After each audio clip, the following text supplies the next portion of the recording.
കത്തായിട്ട് തന്നെ കൊടുത്തിട്ടുണ്ട്. കത്തിന് കോപ്പിയാണ്. സുപ്രീം കോടതിയിലേക്ക് വല്ലതും സമീപിക്കുന്നുണ്ടോ?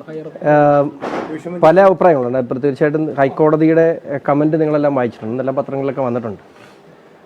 അതിനെ സംബന്ധിച്ച് ആ കമൻറ്റുകളെ സംബന്ധിച്ച് സെറ്റിസ്ഫൈഡ് ചെയ്യപ്പെടേണ്ടതായിട്ടുള്ള കമൻറ്റുകളുണ്ട്. അതും എന്ത് വേണമെന്നുള്ളത് പാർട്ടിയായിട്ട് ആലോചിച്ച് തീരുമാനിക്കാനാണ് ഉദ്ദേശിക്കുന്നത്.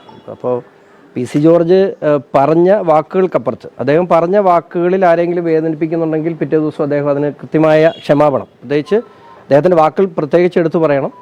ഈ രാജ്യത്തെ സ്നേഹിക്കുന്ന ഇസ്ലാം സഹോദരങ്ങൾക്ക് ആർക്കെങ്കിലും അതുവഴി ബുദ്ധിമുട്ടുണ്ടായിട്ടുണ്ടെങ്കിൽ നിരുപാധികം ഞാൻ ആ പ്രസ്താവന പിൻവലിക്കുകയും ക്ഷമാപണം നടത്തുകയും ചെയ്യുന്നു എന്നുള്ള പ്രസ്താവന നടത്തിയിട്ടുണ്ട്. പക്ഷേ ഇവിടെ അതല്ല.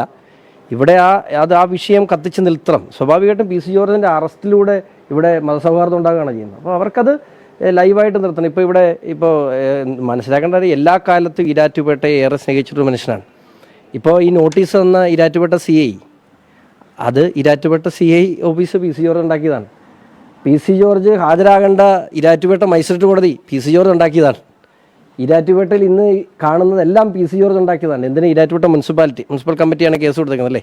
അപ്പോൾ ഈരാറ്റുപേട്ട മുനിസിപ്പാലിറ്റി ലീഗിൻ്റെ എതിർപ്പിനെ അവഗണിച്ച് PC ജോർജ് UDFിലുള്ള സമയത്ത് ലീഗിൻ്റെ എതിർപ്പിനെ അവഗണിച്ച് PC ജോർജ് ഉണ്ടാക്കിയതാണ്.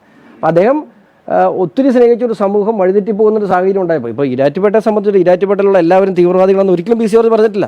പക്ഷേ തീവ്രവാദ സ്വഭാവമുള്ള സാന്നിധ്യമുള്ള സംഘടനകൾ ഈരാറ്റുപേട്ടയിലുണ്ട് എന്ന് ഈരാറ്റുപേട്ടയെ സ്നേഹിക്കുന്ന ഈ നാടിന് 10-33 വർഷം ഈ നാട്ടിൽ ജനപ്രതിയായിരുന്ന ഒരു വ്യക്തിക്ക് ഈ നാടിന് ആപത്തുണ്ടാകുമ്പോൾ ചൂണ്ടിക്കാണിക്കാൻ സ്വാതന്ത്ര്യമില്ല എങ്കിൽ ആ സ്വാതന്ത്ര്യം നമുക്ക് നേടിയെടുത്തേ പറ്റുള്ളൂ. അത് അദ്ദേഹം സംസാരിച്ചതിൻ്റെ ഭാഷയുടെ അറ്റത്തും മൂലയിലും വന്നിട്ടുള്ള സ്വാഭാവികം നിങ്ങൾക്ക് എല്ലാവർക്കും അറിയാം.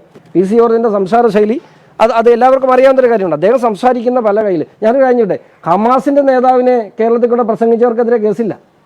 ഹമാസിൻ്റെ നേതാവിനെ ആനപ്പുള്ളത്ത് എഴുന്നള്ളിച്ചവർക്കെതിരെ കേസില്ല. എന്താണ് PC ജോർജ് എന്താണ് ഭരണകൂടം ഇതുകൊണ്ട് ഉദ്ദേശിക്കുന്നത്? ഇതുകൊണ്ട് എന്താണ് വ്യത്യാസം വരാൻ പോകുന്നത്? ഒരു കാര്യം തീർത്തു പറയാം. ഇപ്പോൾ അദ്ദേഹം പറഞ്ഞ വാക്കുകളിൽ മതസ്പർദ്ധ വന്നിട്ടുണ്ടോ? അതിൻ്റെ പേരിൽ എവിടെയെങ്കിലും ഈ നിമിഷം വരെ എവിടെയെങ്കിലും അത് മതസ്പർദ്ധ ഉണ്ടായതായിട്ട് നിങ്ങൾക്ക് ആർക്കെങ്കിലും കഴിയും? ഒരിടത്തും ഉണ്ടായിട്ടില്ല. അദ്ദേഹത്തിൻ്റെ സംസാരങ്ങളും പ്രവർത്തികളും ഏറെക്കുറെ കേരള ജനതയ്ക്കുള്ള നല്ല ബോധ്യമുണ്ട്. പക്ഷെ അദ്ദേഹം പറഞ്ഞതിൻ്റെ കണ്ടന്റ് എന്താണ്?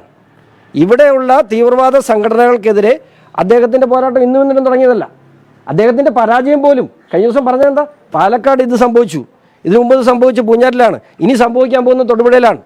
അപ്പോൾ വർഗീയ ധ്രുവീകരണം നടത്തി ജനാധിപത്യത്തെ അട്ടിമറിക്കുന്ന രാഷ്ട്രീയ സ്വഭാവമുള്ള ഇത്തരം തീവ്രവാദ സംഘടനകൾക്കെതിരെ രാജ്യവിരുദ്ധ ശക്തികൾക്കെതിരെയുള്ള പോരാട്ടം PC ജോർജ് തുടരുക തന്നെ ചെയ്യും. അതിനകത്ത് അദ്ദേഹം ഉപേക്ഷിച്ച ഭാഷ തെറ്റായി പോയെങ്കിൽ തീർച്ചയായിട്ടും അതിന് അദ്ദേഹം ക്ഷമാപണം നടത്തിയിട്ടുണ്ട്. പിന്നെ നിയമത്തെ നിയമപരമായി നേരിടും. പിന്നെ കോടതിയുടെ കമൻറ്റുകളെ സംബന്ധിച്ച് അത്തരം കാര്യങ്ങളെ സംബന്ധിച്ച് എന്ത് ചെയ്യണമെന്നുള്ളത് പാർട്ടിയായിട്ട് ആലോചിച്ച് പിന്നീട് തീരുമാനിക്കും. മറുപടി അറിയിച്ചിട്ടില്ല. പോലീസ് മറുപടി അറിയിച്ചിട്ടില്ല. ഇനി നമ്മൾ പറഞ്ഞത് PC ജോർജ് നാട് വിട്ടോടാൻ കഴിയുന്ന ഒരാളാണോ? എങ്ങോട്ടേലും പോകാൻ കഴിയുന്ന ഒരാളാണോ? അദ്ദേഹത്തെ ഇതിനു മുമ്പ് നിയമത്തെ അനുസരിച്ചിട്ടുണ്ട്. അറസ്റ്റ് ചെയ്യുമെന്ന് അറിയിച്ചുകൊണ്ടല്ലേ കഴിഞ്ഞ പ്രാവശ്യം പാലാ സ്റ്റേഷനിൽ അദ്ദേഹം ചെന്നത്. അപ്പോൾ PC ജോർജ് ഇവിടെ നാട് വിട്ട് പോകാൻ പറ്റുന്നില്ല. പിന്നെ അദ്ദേഹത്തെ എവിടെയാണ്? അദ്ദേഹത്തിനെ ഓടിച്ചിട്ട് പിടിക്കണം. ഇതും തിങ്കളാഴ്ച ഉച്ചയ്ക്ക് മുമ്പ് ഹാജരാകാമെന്ന് പറഞ്ഞിട്ട് ഇനി പോലീസ് അറസ്റ്റ് ചെയ്യണമെങ്കിൽ അറസ്റ്റ് ചെയ്യട്ടെ. പലതവണ കോടതി പറഞ്ഞ ഒരു കാര്യം വീണ്ടും ആവർത്തിച്ചു എന്നൊരു കാര്യം കൂടി. തീവ്രവാദ സംഘടന എന്നുള്ളത് തീവ്രവാദ സംഘടന എന്നല്ലാത്ത KCYM എന്ന് പറഞ്ഞാൽ പറ്റുമോ? ഇല്ലല്ലോ. തീവ്രവാദ സംഘടനയെക്കുറിച്ച് ഒരേ പ്രാവശ്യമല്ല, ഇനി 5 പ്രാവശ്യം പറയേണ്ടി വരും. ഈ രാജ്യത്തെ സ്നേഹിക്കുന്ന വ്യക്തികളെ സംബന്ധിച്ച് PC ജോർജ് എന്നല്ല, അത് ഈ രാജ്യത്തെ സംബന്ധിക്കുന്ന ഏതൊരു രാഷ്ട്രീയ പാർട്ടിയുടെ പൊതുപ്രവർത്തന കടമയാണ്. എൻ്റെ നാട്ടിൽ എന്തൊക്കെ പ്രശ്നങ്ങളുണ്ട് അദ്ദേഹം കൂടുതൽ പറഞ്ഞ് ഇവിടുത്തെ കാര്യം എന്താണ്? അദ്ദേഹം 33 വർഷം ഈ നാടിനെ പ്രതികരിച്ചതാണ്. മതസൗഹാർദ്ദത്തിൻ്റെ കേന്ദ്രമായിരുന്നു ഈ നാട്. ഇന്ന് ആ നാട് അവിടെ എത്തി നിൽക്കുന്നു എന്ന് പൊതുസമൂഹം ചർച്ച ചെയ്യേണ്ടതാണ്. കേരളത്തിൽ ഇത്തരത്തിലുള്ള വലിയ രാഷ്ട്രീയ ഞാൻ പറഞ്ഞില്ല, ഹമാസ് നേതാവിൻ്റെ പടം വെച്ചുകൊണ്ട് ആനപ്പുറത്ത് പ്രദർശനം നടത്തിയ നാടാണിത്. ഇവിടെ എന്താ ഇതിൻ്റെ അടിത്തറ? ഈ രാജ്യത്തെ സ്നേഹിക്കുന്ന ഇസ്ലാം സമൂഹത്തെ കൂടെ മോശമാക്കുന്ന പ്രവണതയാണ് ഇവിടെ ഉള്ളത്. അത് നെല്ലും പതിനും തിരിക്കേണ്ട ആവശ്യമുണ്ട്. ഈ തീവ്രവാദ സ്വഭാവമുള്ള സംഘടനകൾക്കെതിരെ ശക്തമായ രാഷ്ട്രീയ നിലപാട് സ്വീകരിച്ച് തന്നെ മുമ്പോട്ട് പോകും. അതിനൊരു സംശയം വേണ്ട.